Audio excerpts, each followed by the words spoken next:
અને ડ્રીમ્સ છે ને, તમને સાચું કહું, કોઈને કહેવાની વસ્તુ નથી, ડ્રીમ્સ ન કહેવાય. બરાબર.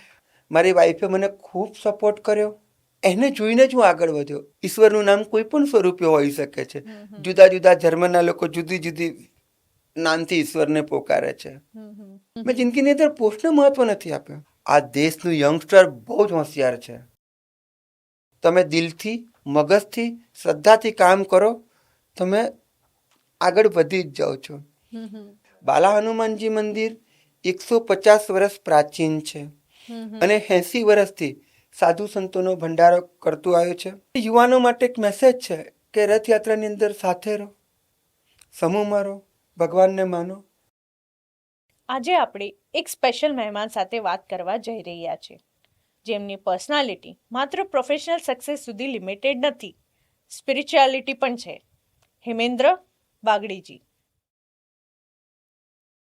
હેમેન્દ્રભાઈનો સફર, મહેનત, દ્રઢ નિશ્ચય અને સતત ગ્રોથની ઇન્સ્પિરેશનલ જર્ની છે. પોતાની પ્રોફેશનલ જર્નીમાં તેમણે અનેક સિદ્ધિઓ હાંસિલ કરી છે અને સાથે સાથે લોકોના જીવનમાં સકારાત્મક પ્રભાવ પણ ઊભો કર્યો છે. ખાસ કરીને ભગવાન જગન્નાથ પ્રત્યેની તેમની ભક્તિ અને રથયાત્રા મહોત્સવ સાથે જોડાણ તેમને વધુ વિશેષ બનાવે છે. રથયાત્રા માત્ર એક ઉત્સવ નથી, ફેથ, ડિવોશન અને યુનિટીનું પ્રતીક છે. અને આજે આપણે જાણીશું કે આ મહોત્સવ હેમેન્દ્રજીના જીવનમાં કેટલું વિશેષ સ્થાન ધરાવે છે. તો આજે વાત કરીશું તેમની પર્સનલ જર્ની, પ્રોફેશનલ માઇલસ્ટોન્સ અને સ્પિરિચ્યુઅલ બિલીફ્સના વિવિધ પાસાઓ વિશે.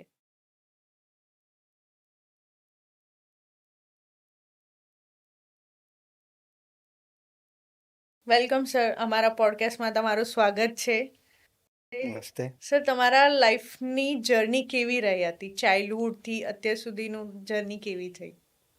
મારા લાઈફની હંમેશા હું સ્ટ્રગલ જ કરતો આવ્યો છું.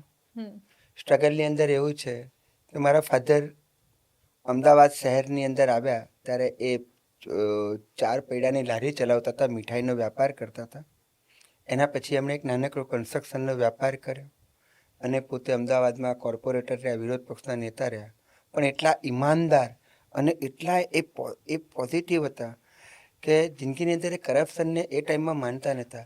અમે લોકો, હું જ્યારે પેદા થયો, એ એક ઘર સામાન્ય ઘર હતું. ઉપર પતરાના મકાનો હતા, રહેવાનું પણ અવ્યવસ્થિત હતું. ત્યાં હું પેદા થયો, ત્યાં મારું બાળપણ ગયું. એના પછી મ્યુનિસિપલ ક્વાર્ટર્સ ફાધરને એલાઉડ એ મળ્યું, એની અંદર હું ક્વાર્ટર્સમાં ગયો.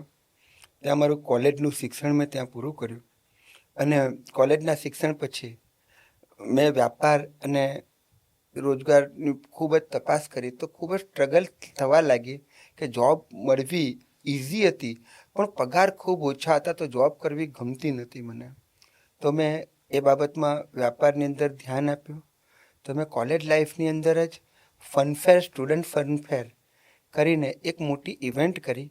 એ સ્ટુડન્ટ ફનફેરની અંદર અમદાવાદ અને ગુજરાત રાજ્યની તમામ કોલેજના સ્ટુડન્ટો પોતે એની અંદર સ્ટોલ રાખતા અને એક સ્ટુડન્ટ એન્જોયમેન્ટનું થતું, જે હું અમદાવાદના એક સારા નવરંગપુરાના પોશ એરિયામાં કરતો.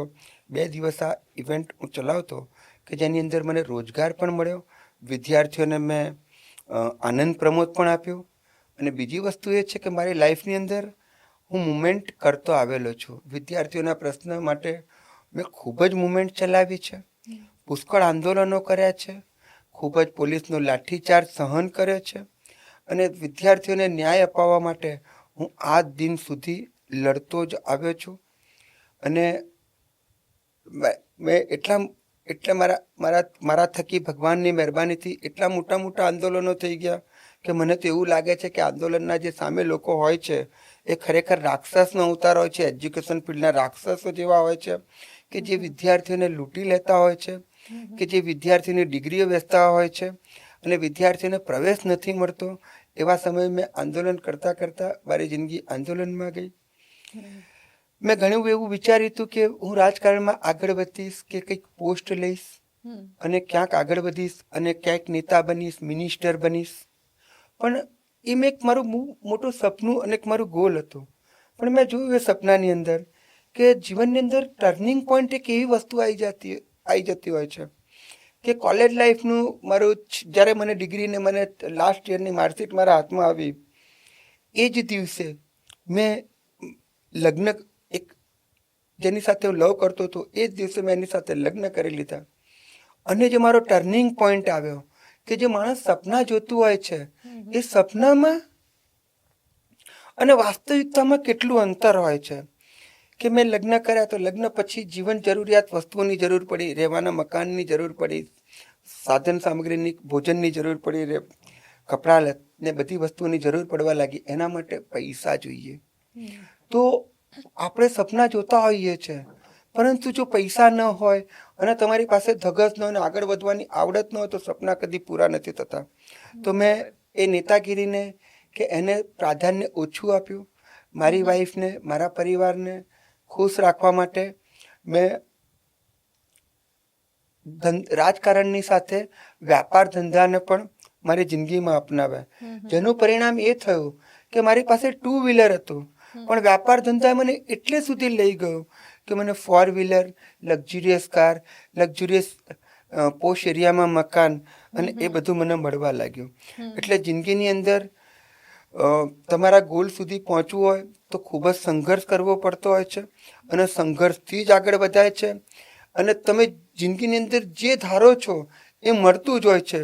બસ હિંમત ન હારો, આગળ વધતા જાઓ, મહેનત કરો તો જ તમે આગળ વધશો અને તમે તમારી જિંદગીનો ગોલ પૂરો કરી શકશો અને તમે તમારી નામના કરી શકશો. સંઘર્ષથી કદી ગભરાવું નહીં, સંઘર્ષથી કદી અકળાવું નહીં. સંઘર્ષ, લાઈફ એ જ સંઘર્ષ છે, જીવન એક સંઘર્ષ છે. તો એ સંઘર્ષ કરતા જાઓ, આગળ વધતા જાઓ. અને સૌથી વધુ એક કહું કે ગ્રેજ્યુએશન, પોસ્ટ ગ્રેજ્યુએશન અને ભણવું ખૂબ જ જરૂરી છે. કેમ કે આવનારા દિવસોમાં ભણતરવાળા લોકોને જ પ્રાધાન્ય આપવામાં આવતું હોય છે. અને તમારી પર્સનાલિટીને પણ ડેવલપ કરો. જેમ મેં સંઘર્ષો કર્યા છે, મારાથી પણ આપ વધુ સંઘર્ષ કરો એવી તમામ યુવાનોને હું આ કહી રહ્યો છું. તો તમે આ જે સ્ટ્રગલ કર્યું એ સ્ટ્રગલમાં તમે શું શીખ્યા અને તમે પોતાને કેવી રીતે મોટિવેટેડ રાખ્યા હતા? સ્ટ્રગલની અંદર સિક્કાની 2 પાસા હોય છે. સિક્કાના 2 પાસા એક રીતના હોય છે કે સ્ટ્રગલની અંદર કે જેમ કે દુનિયામાં ઝઘડો નાનો છે. તમે કોઈ પણ વસ્તુ તમે કોઈની પાસે માગો છો, તમે હા કહી દો તો ઝઘડો નથી થતો. તમે ના કહો તો ઝઘડો થઈ જાય છે. એટલે લડાઈ દુનિયામાં નાની ચાલે છે. આજે હું એજ્યુકેશન લીડરશિપ કરતો આવ્યો, સ્ટુડન્ટ લીડરશિપ કરતો આવ્યો, તો એની અંદર મેં સ્ટ્રગલ એ રીતે કર્યું કે વિદ્યાર્થીઓના પ્રશ્ન છે કે જેમ કે 75% છે, 80% છે, એવા વિદ્યાર્થીઓને સારી કોલેજોમાં એડમિશન લેવું હોય, 90% વાળા વિદ્યાર્થીઓને એડમિશન લેવું હોય છે, 1 નંબરની કોલેજોમાં ત્યારે એમને એડમિશનો નથી મળતા. હવે ત્યાં જગ્યાઓ પણ હોય છે. સરકાર જો વધારાના વર્ગો કરે તો જગ્યા થઈ જતી હોય છે. પણ કેટલાક સરકારના અધિકારીઓ, સરકાર તો ઈચ્છતી જ હોય છે કે જગ્યા થાય, પણ કેટલાકના સરકારી અધિકારીઓ એમના સમયના અભાવે કે એના કારણે વધુ વર્ગો નથી કરી શકતા, વધુ બેઠક વ્યવસ્થાઓ નથી કરી શકતા, જેથી પ્રવેશ વંચિત વિદ્યાર્થીઓ રખડી જાય છે. એમને કોઈ સાંભળતું નથી. તો એમના માટે હું લડાઈ લડતો આવ્યો અને સંઘર્ષ કરતો આવ્યો. અને જેના હિસાબે કે સરકારને અને તે એજ્યુકેશન ફિલ્ડના અધિકારીઓને આ કરવું પડે અને સીટો વધારે છે અને લગભગ 5,000, 10,000 એવી રીતે એક સિટીમાં સીટો વધી જતી હોય તો બધા વિદ્યાર્થીઓને પ્રવેશ મળી જતો હોય છે. મારી જિંદગીની બહુ જ મોટી કહાની એક મુમેન્ટ હતી કે જેનું નામ હતું ડૉક્ટર કેતન દેસાઈની મુમેન્ટ.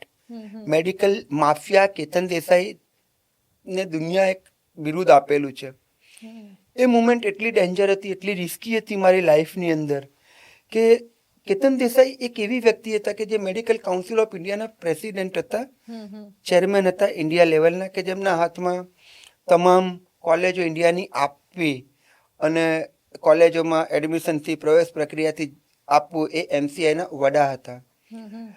એમને અને કેટલાક લોકોને કર્ણાટકના કદાચ ત્યાંના નેતાઓની સાથે એમને એ થયું કે કોલેજની મંજૂરી લેવી છે અને એ બાબતમાં એ લોકોને ડિસ્પ્યુટ થયો ને ત્યાં કંઈક પૈસાના ખૂબ જ મેડિકલમાં મોટા વેપાર થાય છે અને કરોડો રૂપિયા મળે છે, ભ્રષ્ટાચાર થાય છે.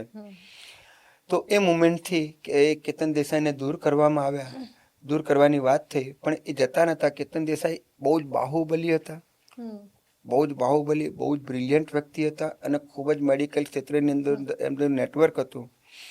ત્યારે એમની જ એક ટુકડી ગુજરાત યુનિવર્સિટીમાં અને અન્ય યુનિવર્સિટીમાં ડૉક્ટરોના છોકરાઓને જ ગોલ્ડ મેડલ મળે એવું એક આમ આયોજન એવું મને ઘણી વખત લાગ્યા કરતું ને સચ્ચાઈ હતી.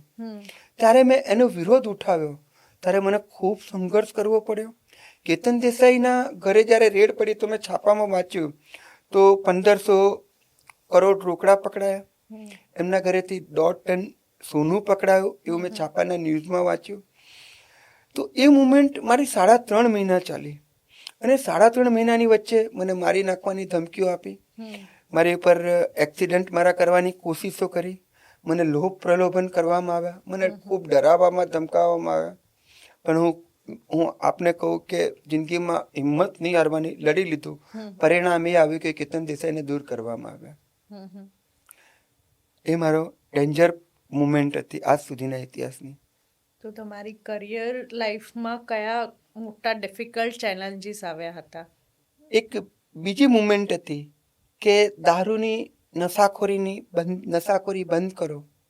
એ એક મેં જે મુમેન્ટ ચલાવી હતી ત્યારે અમદાવાદના તમામ બુટલેગરોનો મને સામનો કરવો પડ્યો હતો કે દારૂ વેચાય, બીજા સ્ટેટની અંદર દારૂ વેચાય છે, ડૉક્ટરો પણ કહે છે કે દારૂ અમુક ઉંમર પછી પીવો છે, પરમિટ આપે છે, પણ ગુજરાતની અંદર દારૂબંધી છે તો દારૂ મળતો નથી. તો કેટલાક લેભાગુ તત્વો અમુક કેમિકલ્સના દારૂ બનાવી નાખતા હોય છે અને ખૂબ જ સસ્તા ભાવે આપતા હોય છે અને જેમાં મજૂરોને સામાન્ય લોકો પીને મરી જતા હોય છે, જેને આપણે લઠ્ઠાકાંડ કહીએ, જેને મેં પુષ્કળ વિરોધ કર્યો હતો. તે સમયે મને અમદાવાદના ઘણા બધા બુટલેગરોના મને જાનથી મારી નાખવાની ધમકીઓ અને એવા બધા મારી ઉપર એ લોકોએ કરેલા, પણ મેં એનો સામનો કર્યો અને લડત લડી અને એ દારૂબંધી બંધ કરવા માટેનો એ જે મેં પ્રયાસ કર્યો અને સરકારે પણ ખૂબ જ એ માટે કડકમાં કડક પગલાં લેવાના જે પ્રયાસ કર્યા, એ મારી જિંદગીની ડેન્જર મુમેન્ટ હતી. તો અત્યારે તમે જે પોઝિશન પર છો ત્યાં પહોંચવા માટે તમે શું કર્યું હતું? હું જે પોઝિશન ઉપર છું, હું વિદ્યાર્થીઓના આંદોલનની સાથે સાથે મારો વ્યાપાર છે, ઇવેન્ટ મેનેજમેન્ટની સાથે સંકળાયેલો છું. ઇવેન્ટ મેનેજમેન્ટની નામાંકિત કંપનીઓ સાથે હું જોડાયેલો છું, એમની સાથે સહયોગી છું, એમની સાથે વ્યાપાર કરું છું અને એ સ્ટેજ ઇન્ડિયાની અને ગુજરાતની નામાંકિત ઇવેન્ટ ઇન્ડસ્ટ્રીઝનો હું સાથે વેપાર કરું છું અને એ વ્યાપારના હિસાબે આજે ખૂબ જ મને ભગવાને પુષ્કળ પ્રસિદ્ધિ, નામના, ધન એ મને વ્યાપારના હિસાબે પ્રાપ્ત થયું છે. હું સંઘર્ષ કરતો આવ્યો છું. સંઘર્ષની અંદર પૈસો અને માન મોભાનું પણ વિચાર કરવો જોઈએ. માતા, પિતા, ભાઈ, બહેન, પરિવાર, સમાજ, દુનિયા એમને સાથે લઈને ચાલવું જોઈએ અને સાથે બધાને રહેવું જોઈએ. મેં એ સાંભળ્યું છે કે તમે જગન્નાથ યાત્રા રિલેટેડ પણ જોડાયેલા છો, તો ભગવાન જગન્નાથ રીતે તમારું કનેક્શન કેવી રીતે થયું? ભગવાન અત્ર વ્યત્ર સર્વત્ર છે. તમારામાં પણ, તમારા દિલમાં પણ ભગવાન છે, મારા દિલમાં પણ ભગવાન છે, તમામ જીવમાં ભગવાન છે. ભગવાન જગન્નાથ, જગન્નાથ એટલે આખા જગનો નાથ. હું સરસપુરની અંદર મોટો થયો છું. સરસપુર એટલે અમદાવાદમાં ભગવાન જગન્નાથ મંદિરની જે યાત્રા આવે છે એ પહેલાં જગન્નાથ મંદિરથી નીકળતી હતી, એ કાલુપુર સુધી સીમિત હતી.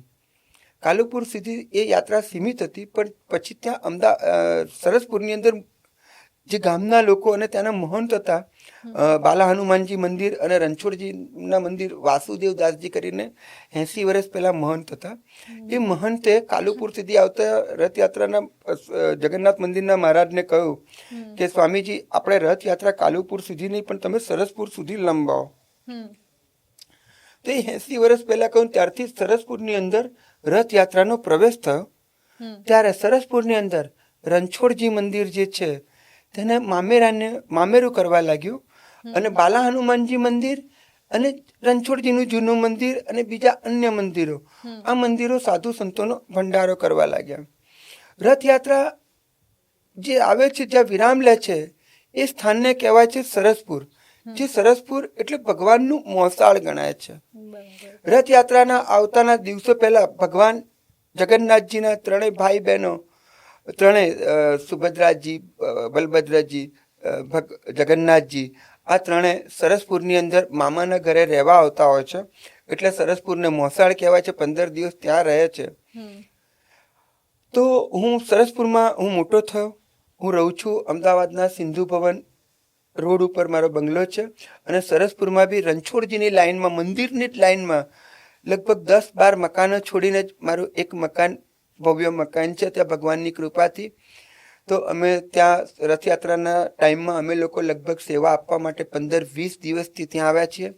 આ વખત તો રથયાત્રાની સેવા હું છેલ્લા 4 મહિનાથી કરી રહ્યો છું, કેમ કે ચરણ પાદુકા પૂજન સમારોહ આ વખત નવું આવ્યું છે.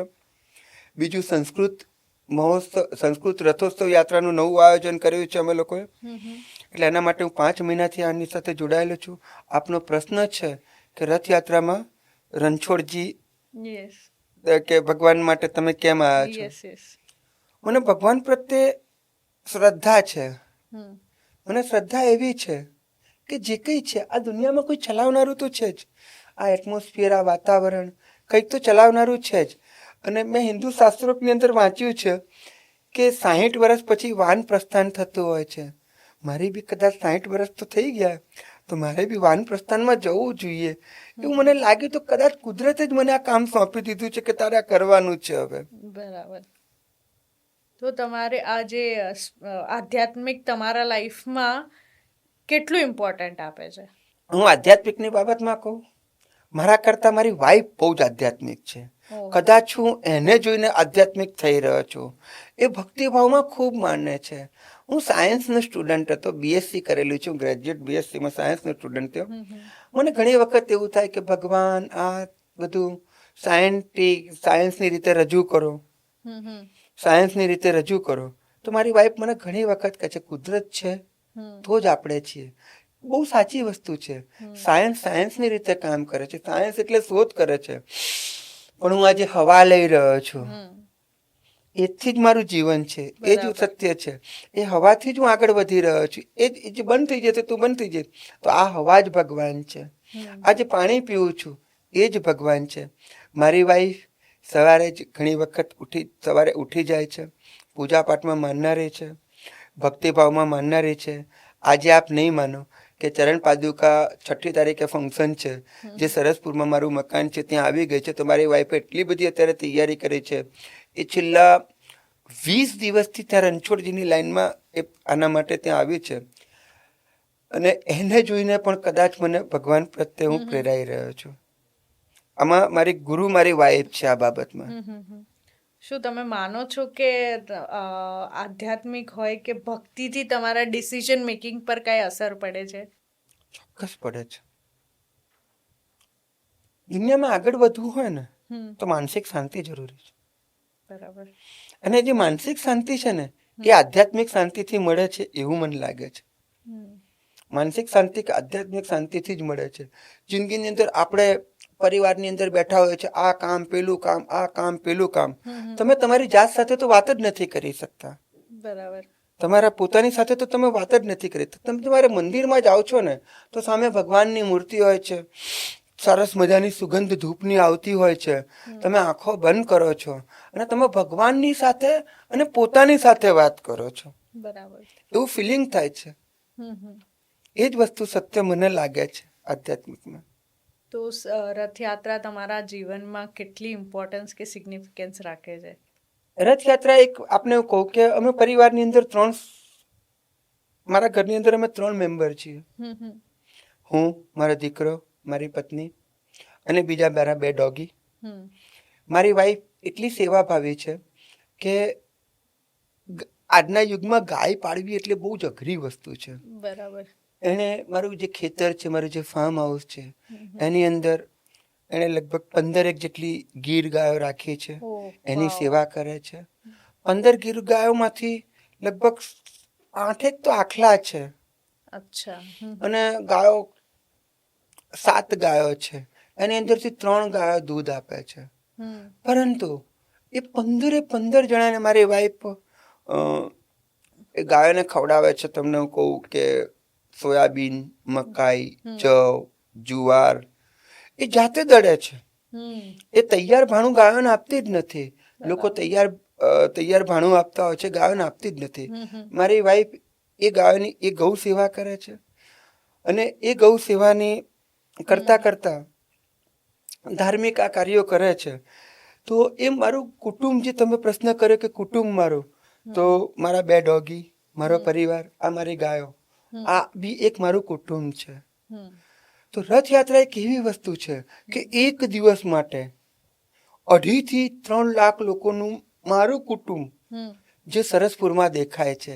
આટલા બધા માણસો એક સાથે ભેગા થવા એ બહુ જ મોટી વાત છે. પિન્ટર ઓફ સાયલેન્ટ ભેગા થાય છે. આજ સુધીના ઇતિહાસમાં કોઈ છૂટક છવાઈ ઘટનાઓ સિવાય કોઈ જેવું મોટું ત્યાં ઘટના નથી ઘટી. અને મારું કુટુંબ એ મને કુટુંબ જેવું જ લાગે છે. એટલે એ મારો પરિવાર ત્યાં આવતો હોય છે તો મારી બી એવી ઈચ્છા હોય છે કે હું પણ નાનકડું કોઈ કાર્ય કરું એ રથયાત્રામાં, કે જે મોસાળની અંદર સૌ લોકો કાર્ય કરતા હોય અને હું પણ એક કાર્ય કરું છું. એટલે હું રથયાત્રાની અંદર વધારે ઉત્સાહપૂર્વક ભાગ લઉં છું. તો રથયાત્રા રિલેટેડ તમારી કોઈ એવી મેમરી જે તમે શેર કરશો, મેમોરેબલ? રથયાત્રાની મેમરી તો અસંખ્ય, દરેક વસ્તુ મેમરી જ જેવી લાગે છે કોઈ એવી રથયાત્રાની. એક સ્પેશિયલ જે તમે આજ સુધી ભૂલાતી નથી?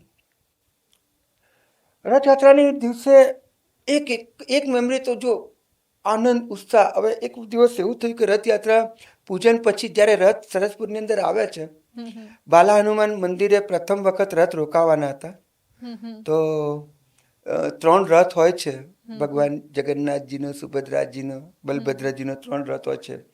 તો ચરણ પાદુકાનો ઉત્સવ જે હોય છે, તો અમે એ જે ચરણ પાદુકા હોય છે તો ભક્તો માથે લઈને રથ પાસે જાય છે અને જે ત્યાં સારથી બેઠા હોય છે અને જે મહંત બેઠા હોય છે એને ત્યાં એની ટચ કરે છે અને એ ચરણ પાદુકા પછી અમે લઈને પાછું બાલા હનુમાન મંદિર ખાતે મૂકી દઈએ છીએ.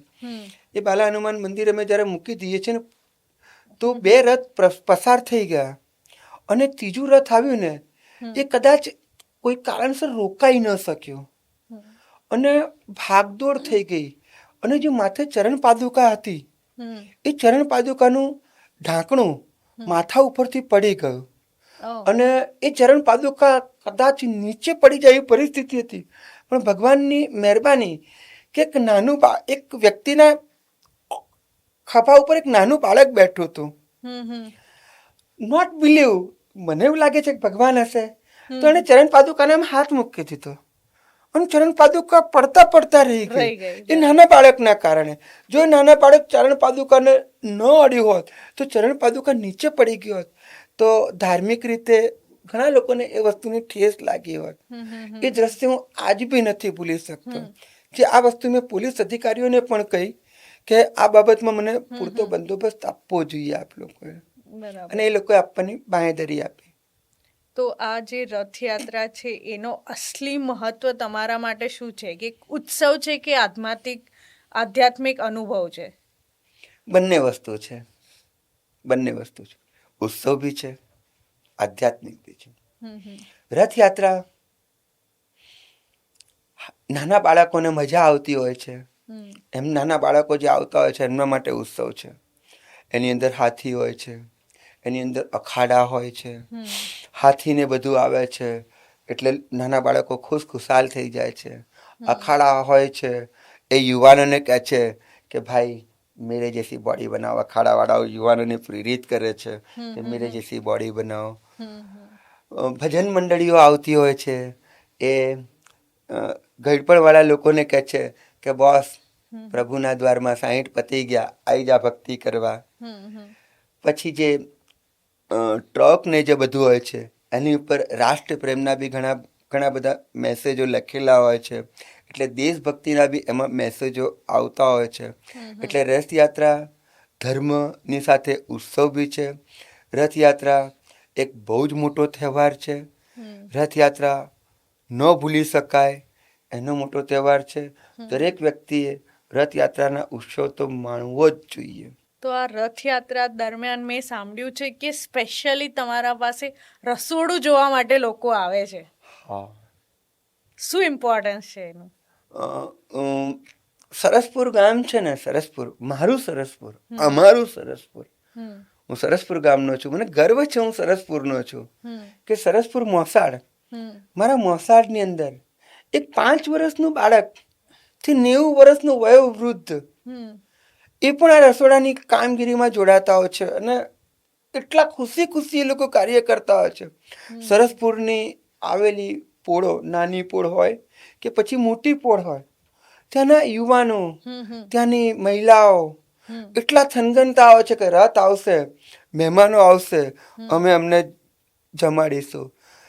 એવું કહેવાય છે કે લગભગ 1.5 થી 2 લાખ લોકો સરસપુરની અંદર રથયાત્રાની અંદર જમણવારમાં આવતા હોય છે. આની તૈયારીઓ, રથયાત્રાની તૈયારી તો 2 મહિના અગાઉથી થતી હોય, પણ રસોડાની તૈયારીઓ 7 દિવસ, 15 દિવસથી 1 મહિનાથી લોકો કરતા હોય છે. અને એ જે તૈયારી થતી હોય છે ને આગલા દિવસે જે રસોડું થાય છે, એ નોટ બિલીવ. હું ઇવેન્ટ ઇન્ડસ્ટ્રી સાથે જોડાયેલી વ્યક્તિ છું. એક દિવસ મારા પાર્ટનરે મને કહ્યું કે બાગડી, આપણું આટલું મોટું નામ ઇવેન્ટ ઇન્ડસ્ટ્રીઝમાં છે, પણ રથયાત્રાનું રસોડું જોવું છે. મેં કહ્યું કેમ? કે બોલે આટલી નાની નાની સાંકડી શેરીઓ, આટલી નાની નાની પોળ, આટલા બધા લોકો કઈ રીતે જમી જાય છે, કઈ રીતે મેનેજ થાય છે, જે આપણે ઇવેન્ટ ઇન્ડસ્ટ્રી બી ન કરી શકે. તો મેં કીધું બસ એ જ ભગવાનનો કરિશ્મા છે. મેં એમને કહ્યું કે મેં કીધું એ જ ભગવાનનો કરિશ્મા છે. પછી બીજી વસ્તુ કહ્યું કે રથયાત્રાની અંદર કદી અનાજ નથી ખૂટતું, તેલ નથી ખૂટતું. લોકો દાતાઓ આપી જાય છે કે ભાઈ આ લો, અને મળી જાય છે. તો પોળના નાગરિકો શું કરે છે કે એમને જ્યારે બધું પતી જતું હોય તો પોળના નાગરિકો કે પોળના આગેવાનો એવું કહે છે કે બસ હવે અમારે નથી જોતું, અમારે ત્યાં પૂરું થઈ ગયું, તમે બીજા રસોડામાં આપો. લગભગ સરસપુરની મોટા ભાગની તમામ પોળોમાં રસોડા ચાલે છે. કોઈ પોળની અંદર લગભગ 35,000 લોકો એક સાથે જમતા હોય છે, કોઈ પોળની અંદર 15,000 લોકો જમતા હોય છે, કોઈ પોળ નાની પોળો તો 3,000 લોકો જમતા હોય છે. અને ખરેખર ધન્ય છે સરસપુર વાસીઓને, ધન્ય છે સરસપુરના નવયુવાનોને, ધન્ય છે સરસપુરના વડીલોને કે જે આ રથયાત્રાનો જે મહિમાની અંદર આ જે સેવા કરે છે. હું તેઓ લોકોનો ખરેખર ધન્યતા અનુભવું છું કે આ અહેસાન, મને પણ એવું લાગે છે કે ખરેખર આ અહેસાનું આ લોકોનું છે મારી ઉપર, કે મને આવી જગ્યા ઉપર ત્યાં મને સ્થાન આપે છે એમની વચ્ચે. હું મારા સરસપુર વાસીઓનો ખૂબ આભારી છું. હું એમને ખૂબ જ મારા દિલથી જય શ્રી કૃષ્ણ કહું છું, એમને જય રણછોડ કહું છું, જય શ્રી બાલા હનુમાન કહું છું. બરાબર. તો આ મહોત્સવથી યુથ જનરેશન શું શીખી શકે છે આમાં? એકતા, અખંડતા, ડરવાનું નહીં, સમૂહમાં રહેવાનું, સાથે રહેવાનું, સાથે રહીને લાઈફ એન્જોય કરવાનું, બરાબર, ભગવાનમાં માનવાનું. ઈશ્વર સત્ય છે, ઈશ્વર છે. ઈશ્વરનું નામ કોઈ પણ સ્વરૂપે હોઈ શકે છે. જુદા જુદા ધર્મના લોકો જુદી જુદી નામથી ઈશ્વરને પોકારે છે. હું હિન્દુ છું, હું ભગવાન કહું છું. બરાબર. પણ ભગવાન, આ શ્વાસ લઈએ છે, પાણી પીએ છે, એ ગોડ ગિફ્ટ છે. જો શ્વાસ લેવાનું આ હવા બંધ થઈ જશે, શ્વાસ લેવાનું જ નહીં કરીશું. કોઈકે તો આપણને બનાયા છે, કોઈક તો આપણને આ બધું આપી રહ્યું છે, તો એ જ ભગવાન છે. તો એનથી મેસેજ તમને હું એ રીતનું આપી શકું આ રથયાત્રાથી, કે યુવાનો માટે એક મેસેજ છે કે રથયાત્રાની અંદર સાથે રહો, સમૂહમાં રહો, ભગવાનને માનો, ભગવાનની પૂજા પાઠ કરો. અને આ વખતે અમે સંસ્કૃત યાત્રા લાયા છે, રથોત્સવ સંસ્કૃત યાત્રા. આ બહુ એક મોટો મેસેજ અમે કહી રહ્યા છે કે ભારત દેશની સૌથી જૂની અને પ્રાચીન ભાષા સંસ્કૃત છે. આ જે સંસ્કૃત ભારતની અંદરથી લુપ્ત થવાને આરે આવી ગઈ છે. સંસ્કૃતની અંદર અત્યારે ઇન્ડિયાની અંદરથી સંસ્કૃત લુપ્ત થઈ રહી છે, જ્યારે પશ્ચિમના દેશોમાં, અમેરિકા, જર્મનીની અંદર સંસ્કૃત ભાષાને મહત્વ આપવામાં આવી રહ્યું છે. ત્યાં તો કેટલીક યુનિવર્સિટીઓ પણ સંસ્કૃત માટે થઈ ગઈ છે વિદેશોની અંદર. બરાબર. જ્યારે આપણે દેશની અંદર સંસ્કૃત ભાષા લુપ્ત થઈ રહી છે, પરંતુ આ સરકારે, અત્યારની વર્તમાન સરકારે સંસ્કૃતમાં ઘણી બધી યુનિવર્સિટીઓ કરી છે. તો સંસ્કૃત ભાષા એક એવી ભાષા છે કે એમાં જ્ઞાન છે, વિજ્ઞાન છે, બધું જ છે. સંસ્કૃત એક ભાષા નથી, સંસ્કૃતની અંદર બધી જ વસ્તુ આવી જાય છે. સંસ્કૃતમાં ટેકનોલોજી પણ, આપણે હું કહું છું કે સંસ્કૃતમાં ટેકનોલોજી પણ છે. જેમ કે સંસ્કૃત ભાષા, જેમ કે આપણે ગુજરાતી ભાષા, હિન્દી ભાષા, આ નોર્મલ ભાષા નથી. આપને એક વસ્તુ કહું કે એક ઉદાહરણ તમને આપું કે એક બેન હતા, એમનું નામ મને કદાચ યાદ નથી. એને તમે પૂછો કે 5,51,521 ગુણ્યા 1,07,826, એ બેન તમને ક્ષણિકમાં જવાબ આપી દેતા હતા. ઓહ, ક્ષણિકમાં, નો લેપટોપ, નો કેલ્ક્યુલેટર. વાવ. એ જે જ્ઞાન છે મારા સંસ્કૃતમાં છે. આયુર્વેદ, આજે આયુર્વેદનો પ્રચાર આખા વર્લ્ડની અંદર થઈ રહ્યો છે. આયુર્વેદનો પ્રચાર થઈ રહ્યો છે. તો આયુર્વેદ શું છે? એ સંસ્કૃત જ છે. બરાબર. એટલે રોગ નિવારણની વસ્તુ બી સંસ્કૃતમાં છે. પછી યંગસ્ટર એમ વિચારે કે આ બધી જૂની વસ્તુ શું લેવાનું. ના ના, યંગસ્ટરને મારે જવાબ છે મારો કે ભાઈ, આ અત્યારે તમે જે વાપરો છો ને મોબાઈલ કે ટક ટક લેપટોપ, આવનારા દિવસોમાં સંસ્કૃતનું ગ્રામર એટલું મજબૂત, એટલું સારું વ્યાકરણ છે એનું કે કોમ્પ્યુટરમાં ફિટ થાય એવું છે. અચ્છા. તો એ જ સંસ્કૃતનું આજે એની ઉપર ઘણા વિદેશની અંદર એની ઉપર શોધ થઈ રહી છે. ઇન્ડિયામાં પણ શોધ થઈ રહી છે કે સંસ્કૃતની ભાષા એટલી ઇઝી ગ્રામેટિકલ છે કે કોમ્પ્યુટરમાં ફિટ થાય એવી છે કે જે આજનો યુગ એઆઈ, કોમ્પ્યુટરને માનનારો યુગ છે. આ જનરેશન ગૂગલ જનરેશન કહી શકાય. આ જનરેશન એ છે. તો એમને આવનારા દિવસોમાં જો આપણી સંસ્કૃત ભાષામાંથી જ્ઞાન મળશે, એનો અમે આ રથયાત્રામાં આ વખતે પ્રચાર કરી રહ્યા છે. આવા જ જ્ઞાન અને જ્ઞાનની વાતો કે શિક્ષણની વાતોનો પણ રથયાત્રામાં પ્રચાર થતો હોય છે કે જે યુથને જોવા મળતું હોય છે. અમારી સાથે આ વખતે સંસ્કૃતનો પ્રચાર માટે રાજ્યની સૌથી મોટી એકમાત્ર સંસ્કૃત યુનિવર્સિટી છે કે જે ભગવાન સોમનાથના મંદિરના ધામમાં આવેલી છે, સોમનાથ સંસ્કૃત યુનિવર્સિટી. એની સંલગ્ન કોલેજોના લગભગ 401 જેટલા ઋષિકુમારો આ યજ્ઞમાં આવશે અને સંસ્કૃતનો પ્રચાર કરશે અને શ્લોકો કરશે. જે બાલા હનુમાન મંદિર જે સરસપુર ખાતે આવેલું છે, તેના આયોજનથી આ બધી રૂપરેખાઓ તૈયાર કરવામાં આવેલી છે. બાલા હનુમાનજી મંદિર 150 વર્ષ પ્રાચીન છે અને 80 વર્ષથી સાધુ સંતોનો ભંડારો કરતું આવ્યું છે. આ રથયાત્રાની અંદર 6 તારીખે ચરણ પાદુકા પૂજન છે. ચરણ પાદુકા પૂજનની અંદર દેશભરમાંથી સંતો મહંતો આવશે, મહામંડલેશ્વર શ્રીઓ આવશે અને 400 ઋષિ કુમારોના સંસ્કૃતના શ્લોકો દ્વારા આ પૂજાપાઠ થશે. ત્યારબાદ કળશ યાત્રા નીકળશે. કળશ યાત્રાની સાથે સંસ્કૃતના શ્લોકો સાથે રથોત્સવ સંસ્કૃત યાત્રા નીકળવામાં આવશે, જે સરસપુરના મોસાળની અંદર 1 કિલોમીટરની યાત્રા ફરીને તે પાછી નિજ મંદિર શ્રી બાલા હનુમાન મંદિર ખાતે આવી જશે અને આ રીતે સંસ્કૃતનો પ્રચાર થશે. એના પછી રથયાત્રાના આગલા દિવસે આખા ઇન્ડિયામાં તીર્થસ્થાનોમાંથી રથયાત્રાની અંદર સાધુ સંતો જોડાતા હોય છે. એ સાધુ સંતોનો ભંડારો થશે.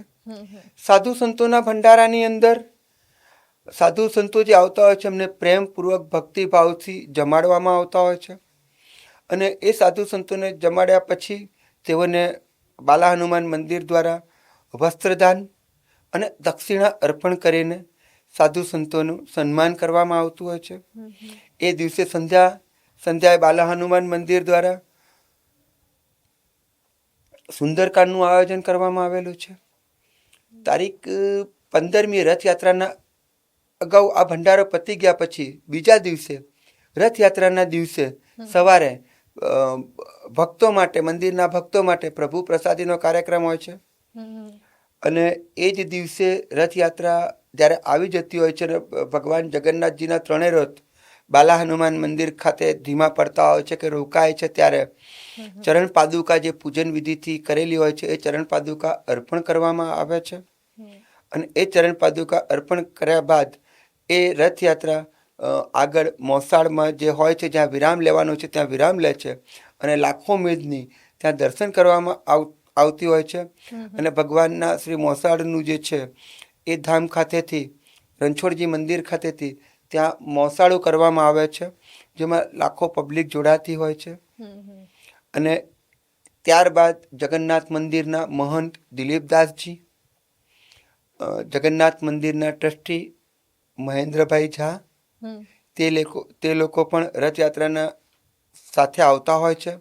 બાલા હનુમાન મંદિરની એ લોકો ત્યાં આવતા હોય છે, બાલા હનુમાન મંદિરે ખાતે રોકાતા હોય છે, એમનું સન્માન કરવામાં આવે છે. અને રથયાત્રા સાંજે પરત નિજ મંદિરે જગન્નાથ મંદિર જમાલપુર પહોંચી જતી હોય છે. તો આ રથયાત્રા ઓર્ગેનાઇઝ કરતી વખતે તમને કોઈ મોટા ચેલેન્જીસ આવ્યા ત્યાં? રથયાત્રા ઓર્ગેનાઇઝ 149 વર્ષ પહેલાં, 148 વર્ષ પહેલાં જગન્નાથ મંદિરના તે સમયના મહંતે શરૂઆત કરી હતી. 80 વર્ષ પહેલાં એ કાલુપુર સુધી આવતી હતી. 80 વર્ષ પહેલાં બાલા હનુમાનજી મંદિર, રણછોડજી મંદિરના મહંત વાસુદેવદાસજી મહારાજ એમને અહીં સરસપુર ખાતે લાવ્યા. એ લોકો સરસપુર ખાતે લાવ્યા એમને. અને ત્યારથી સરસપુર ખાતે સાધુ સંતોનો ભંડારો, મામેરું એ થવા લાગ્યો. હું રથયાત્રા નાનો હતો ત્યારથી જોતો આવ્યો છું. પણ રથયાત્રાની સાથે બાલા હનુમાન મંદિરના જે ટ્રસ્ટીના સંત, જે મંદિરના મહંત કે મહારાજ જે હતા એમના સન, એ મારા મિત્ર હતા. કેમ કે મારું સરસપુરમાં મકાન હતું, એમની સાથે મારી મિત્રતા થઈ. અને એમને એ પોતે પણ આજની તારીખમાં સંસ્કૃત મહાવિદ્યાલયમાં આસિસ્ટન્ટ પ્રોફેસરની ભૂમિકા ભજવે છે, કે જેના આયોજક છે શ્રી વિદ્યાનંદ ચૌધરી. અને આ મંદિરના હાલમાં વાસુદેવદાસજી પછી એમના નિત્યાનંદજીના ફાધર આવ્યા ને અત્યારે નિત્યાનંદજી કરે છે. તો આ વિદ્યાનંદ મારા મિત્ર હતા. તો એમનું આ બધું જોઈને હું પહેલાં તો દર્શન કરવા જતો હતો, પણ એમની આ સાધુ સંતોની ભંડારાની બધી જોઈને મને લાગણી થઈ. અને એમની સાથે હું છેલ્લા 5 વર્ષથી આ રથયાત્રામાં, 5-7 વર્ષથી આ રથયાત્રામાં જોડાયો.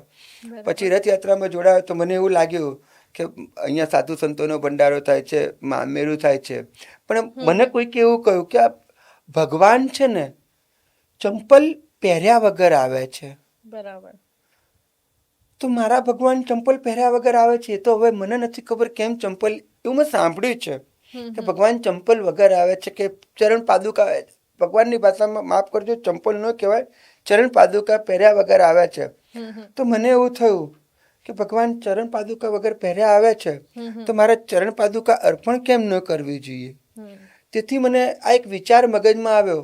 તો મેં આ લોકોને વાત કરી, મહંતને વાત કરી કે આપણે ચરણ પાદુકા અર્પણ કરીએ. તો છેલ્લા 5 વર્ષથી હું આ લોકો સાથે સંકળાયેલો છું. બરાબર. તો સોશિયલ મીડિયાના માધ્યમથી આ મોડર્ન જમાનામાં તમે આ પરંપરા કઈ રીતે આગળ લઈ જઈ શકો? સોશિયલ મીડિયાના મોડર્ન જમાનામાં આ પરંપરા હું કઈ રીતે આગળ લઈ જઈશ? યંગસ્ટર, મારા દેશનું યંગસ્ટર બહુ જ બ્રિલિયન્ટ છે, બહુ જ હોશિયાર છે. આ દેશનું યંગસ્ટર બહુ જ હોશિયાર છે. લોકો એમ કહે છે કે મારે અમેરિકા જવું છે, ત્યાં જઈને જોબ કરવી છે, મારે ત્યાં સેટલ થવું છે. લોકો એમ કહે છે. ના, હું એ નથી વિચારતો. હું એમ કહું છું કે અમેરિકાને અને કેનેડાને મારા યંગસ્ટરની જરૂર છે. બરાબર. એટલે લોકો અમને બોલાવે છે, અમને આકર્ષિત કરે છે.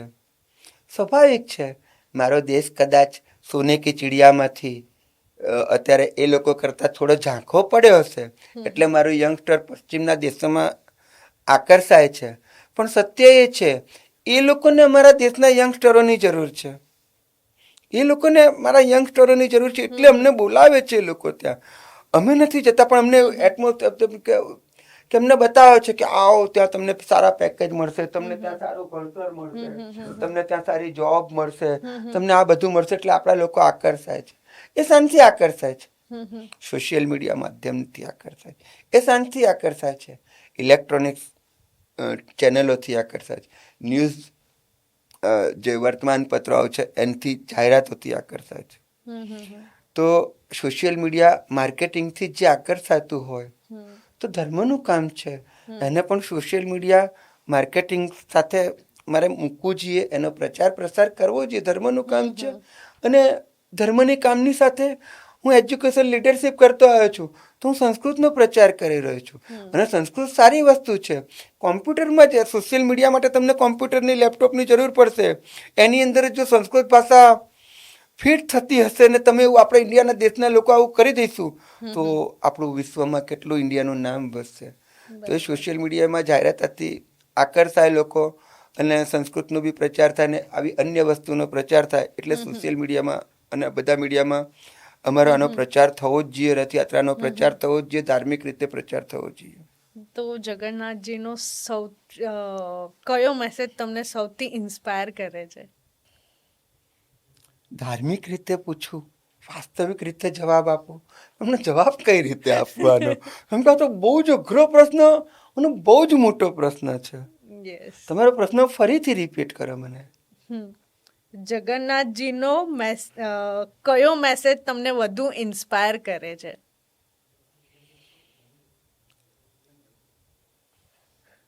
હું મારી સ્ટાઇલમાં કહું, હા, યુદ્ધ એ જ કલ્યાણ.